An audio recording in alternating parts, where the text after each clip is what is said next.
Bom, pessoal, uma boa tarde. Dando aí continuidade às nossas aulas. Hoje eu vou fazer uma revisão de acidentes com serpentes, né? Já existe uma aula aí anterior relacionada ao mesmo assunto, porém eu resolvi repaginar um pouco aí essa, esse tema exatamente pela importância, principalmente aqui na nossa região, onde esses acidentes são extremamente prevalentes. Só para efeito de praxe, né, todas as imagens aqui exibidas, elas foram adquiridas na web, são de domínio público, perfeito? Eu utilizei aí basicamente informações de literatura relacionadas ao Manual do Residente de Clínica Médica, a sua terceira edição, 2023, capítulo 225, e atualizações terapêuticas aí encontradas no UpToDate. Os acidentes ofídicos, né, pessoal, eles têm uma importância médica em virtude de sua grande frequência e gravidade. Por isso que é importante a padronização atualizada de condutas certeiras, o diagnóstico, o tratamento bem adequado ao acidentado é imprescindível para que exatamente ele possa ser exitoso em sua cura, né? E nós, médicos assistentes, atuarmos de forma correta. A maioria dos alunos, né, da graduação, eles vão receber essas informações de forma muito, por vezes, aí, espaçada e fragmentada durante a graduação. E nessa disciplina, né, de toxicíndromes da UE1, da Faculdade de Medicina da Universidade Federal de Alfenas, a qual eu sou professor, eu resolvi colocar de forma bem condensada o tema. O ofidismo, né, portanto, ele é um quadro de envenenamento, tá? Decorrente da inoculação de toxinas por serpentes, por possuidoras de peçonha.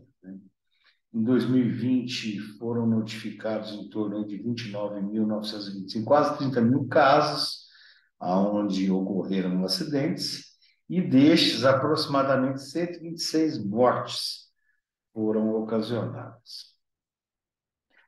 A importância dessa aula, ela se baseia exatamente no reconhecimento das serpentes que são de importância médica, né? Conhecer bem, identificar o animal que causou o acidente é fundamental, principalmente no segmento terapêutico, né? Vai possibilitar a dispensa imediata, né, da maioria daqueles pacientes picados por serpentes que não são peçonhentas, ou seja, desafogar o setor de pronto atendimento.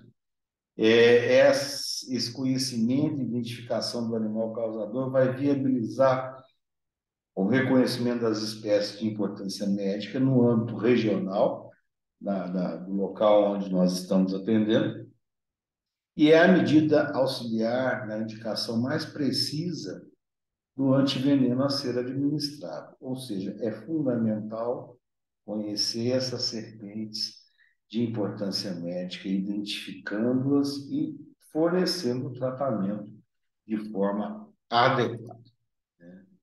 Dentre todas essas serpentes, nós vamos destacar aí, né, principalmente as do gênero Botrops, né, e a jararaca, a Crotalus, cuja sua principal representante é a cascavel, a Lachesis, né, que é uma grande serpente, aí ela representada pela surucucu, bico de jaca, um exemplo, e do gênero Micrurus, né, que são as cobras corais verdadeiras, certo?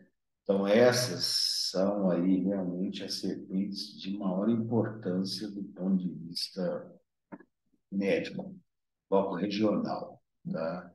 E elas são distribuídas, esses acidentes ofídicos, eles são distribuídos segundo o gênero, né, da serpente peçonhenta, Sem sombra de dúvida, 90,5% dos acidentes são ocasionados pela bótrops, né, pela jararaca.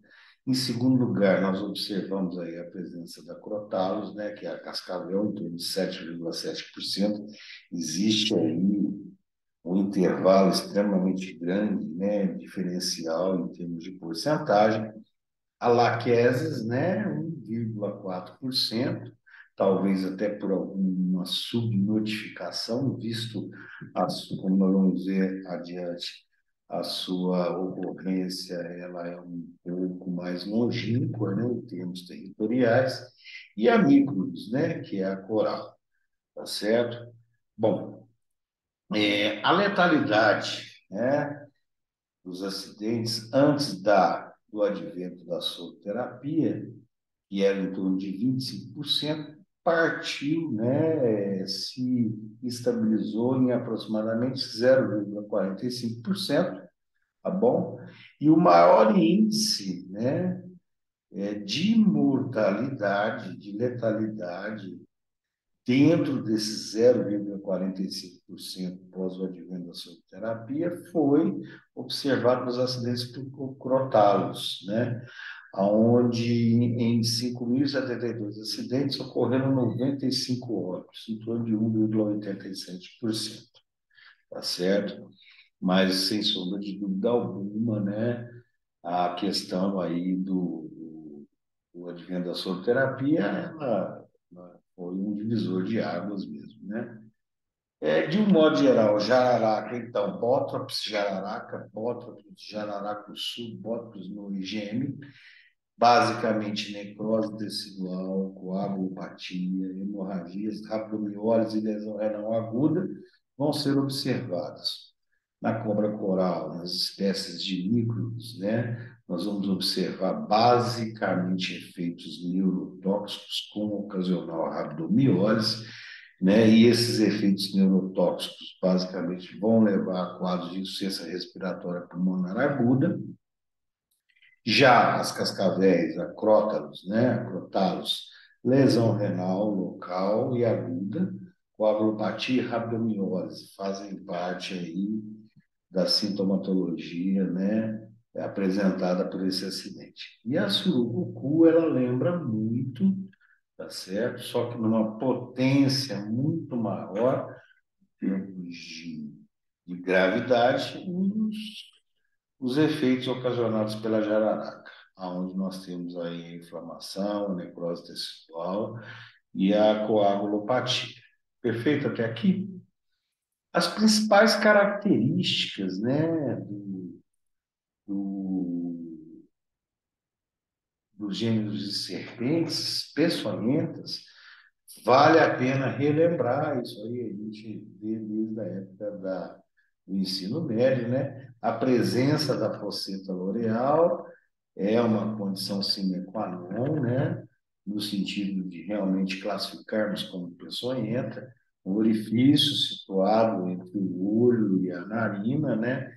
Daí a denominação popular de serpente de quatro ventas, tá certo? É, e essa fosseta loreal, que é um órgão sensorial e termorreceptor, caracteriza exatamente, né, de maneira bem pontual a presença da peçonha, do veneno, né, do ofidismo. E normalmente encontrada nos gêneros Botrops, nos gêneros Crotalus e Lachesis, tá? Todas essas serpentes, né, elas são providas de dentes inoculadores, bem desenvolvidos e móveis, né? Exatamente por questão do bote, né? E são situados na porção anterior do maxilar. A identificação também pode, né, eventualmente, navegar aí pela questão da morfologia do rabo da serpente, tá? Mas é uma característica um tanto quanto, às vezes, duvidosa, né? Nós nos basearmos em relação a isso. Portanto, a fosseta loreal realmente é, né, para esses gêneros que foram colocados, um grande marcador. Exceção feita, né, para serpentes do gênero Micrurus, que não apresentam a fosseta loreal, possuem dentes não móveis, né, e pouco desenvolvidos, e são fixos na região anterior da boca, tá certo? Então, é uma característica específica do Micrurus, da coral. Falando um pouquinho mais do gênero Botrops, né? Jararaca, Uricana, Jararacuçu, Urutu Cruzeiro, Jararaca do Rabo Branco, Malha de Sapo, Patrona, Surucucurana, Comboia, Caiçara, ou seja, existe uma denominação exuberante, rica para esse gênero, mas sem sombra de dúvida, a mais prevalente. Elas têm hábitos predominantemente noturnos ou crepusculares e apresentam um comportamento agressivo quando se sentem ameaçadas, desferindo os botes sem produzir ruídos, certo? Do ponto de vista da sua peçonha, do seu veneno, basicamente nós vamos observar o quê? Três atividades fisiopatológicas principais, né? A maneira como esse paciente vai se apresentar no pronto atendimento, inclusive dependendo do tempo de acidente. Uma intensa atividade inflamatória aguda local, com muita dor, uma ação coagulante, né? E, ao mesmo tempo, hemorrágica, tá certo? Essas são as três atividades fisiopatológicas principais. Já o gênero Crotalus, a cascavel quatro ventas, a boicininga, a maracamboia, a maracá, né? Caracteristicamente aí, uma das principais características, né? A gente vê aqui o seu guiso, né? Isso aí faz realmente a diferenciação dessa cobra, dessa serpente. Ela não ocorre em florestas e Pantanal, ela gosta de ambientes mais secos, desérticos, né? E elas não têm buraco para atacar. E quando excitadas ou ameaçadas, elas costumam denunciar sua presença pelo ruído característico do guiso, do seu guiso ou do seu chocalho, né? Como nós vimos aí no slide anterior, ok? Três atividades fisiopatológicas importantes relacionadas aí ao seu veneno, a ação neurotóxica, a ação biotóxica e a ação coagulante, né? Então, nós temos aí que prestar muito bem atenção em sinais e sintomas decorrentes dessas alterações fisiopatológicas. O gênero Lachesis, né? A maior serpente do Brasil, ela pode chegar aí, às vezes, até 3,5 metros de comprimento.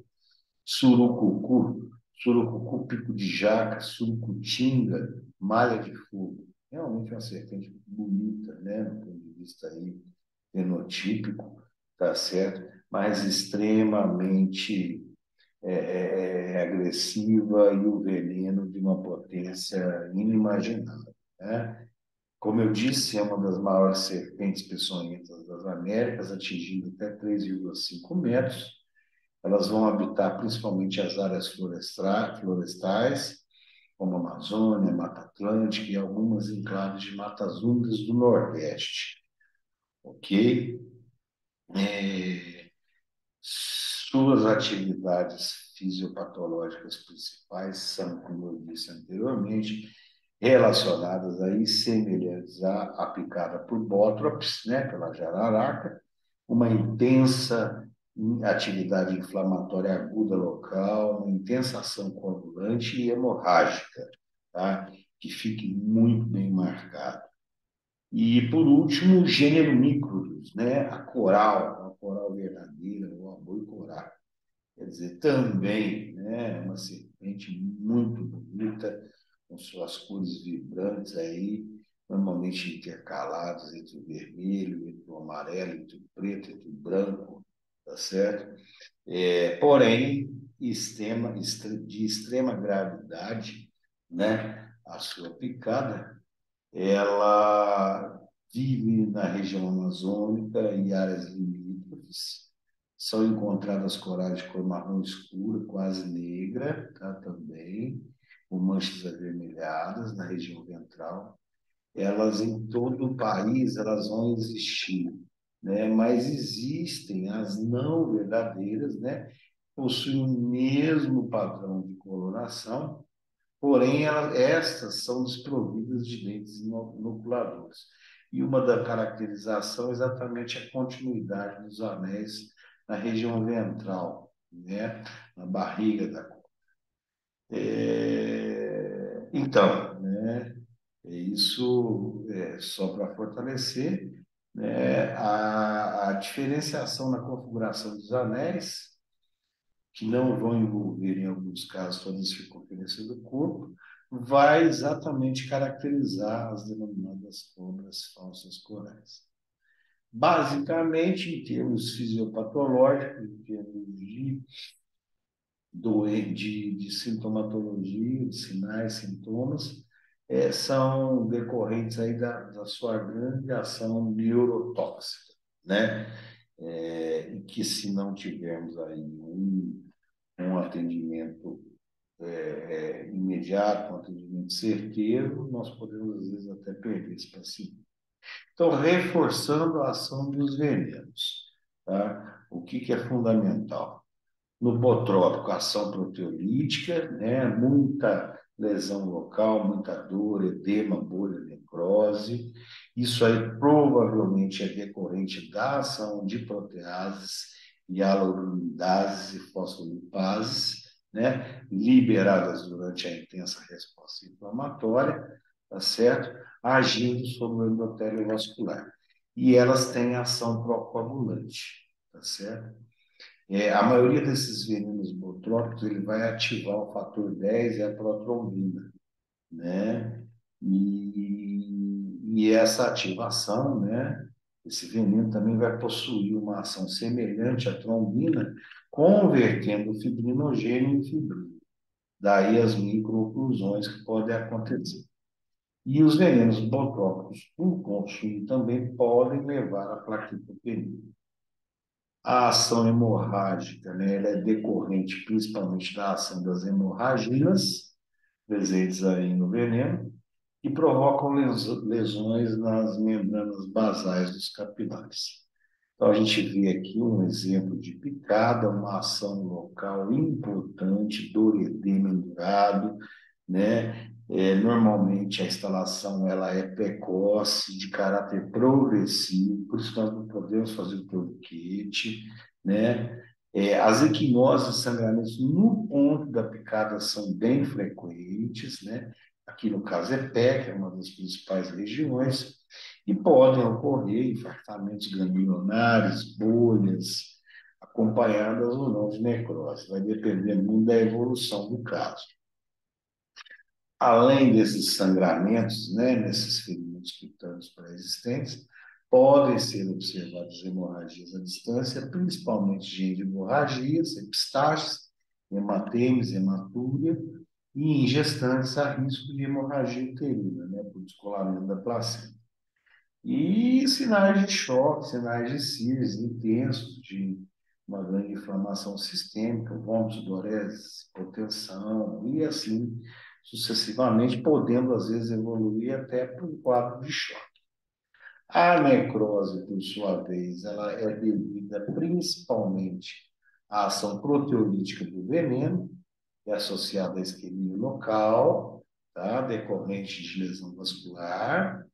O risco é maior nas picadas e nas extremidades, e especial atenção, gente, para a questão da síndrome compartimental que pode existir e necessitar de intervenção específica, tá? Ela é rara, porém existe, né?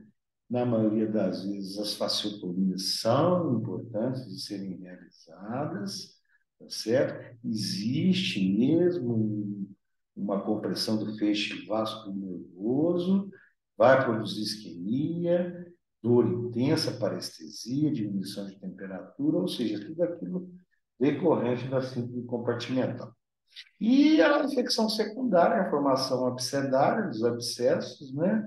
Os principais germes patogênicos aí são os gram-negativos e anaeróbios, raramente os poucos gram-positivos. Então, na vigência, na suspeição aí de quadros infecciosos, antibiótico terapia de amplo espectro com poder, né, também de cobertura para anaeróbios será fundamental. Nós vamos observar nos exames complementares aí, principalmente, aumento no tempo de coagulação, alargamento de TP e TPA, diminuição dos níveis de fibrinogênio, né? Habitualmente, um hemograma exibindo uma neutrofilia com trombocitopenia, como eu disse lá atrás, e, por vezes, escórias renais aí alteradas. Tá bom?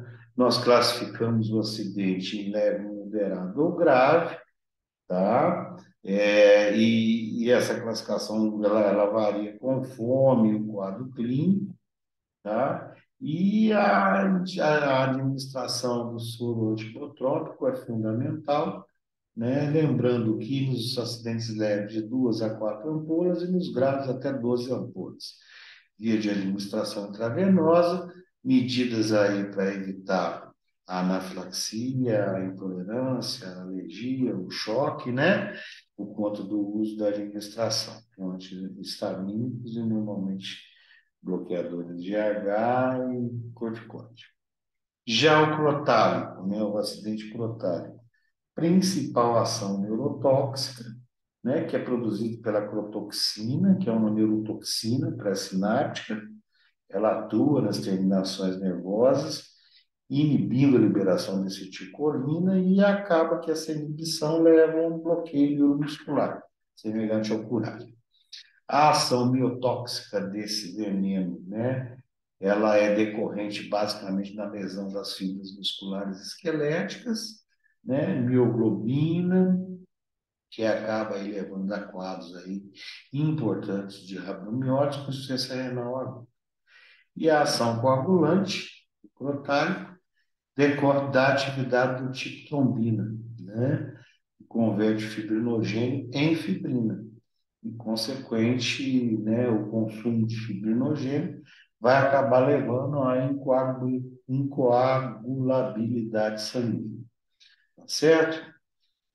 Aqui alguns exemplos, né? A ptose palpebral, a cara de bêbado, pouca alteração no local da picada, a hematúria macroscópica, né?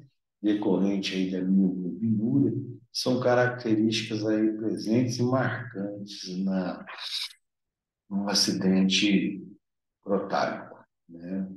Elevação de marcadores de necrose, DHL, C capital, tempo de coagulação, ele vai estar incoagulável, hipofibrinogenia, leucocitose com desvio à esquerda e elevação das escórias renais podem ser encontrados. É a mesma coisa do ponto de vista de soroterapia específica, nós vamos nortear o nosso tratamento para leve, moderado e grave, conforme a presença de determinadas manifestações, tá certo?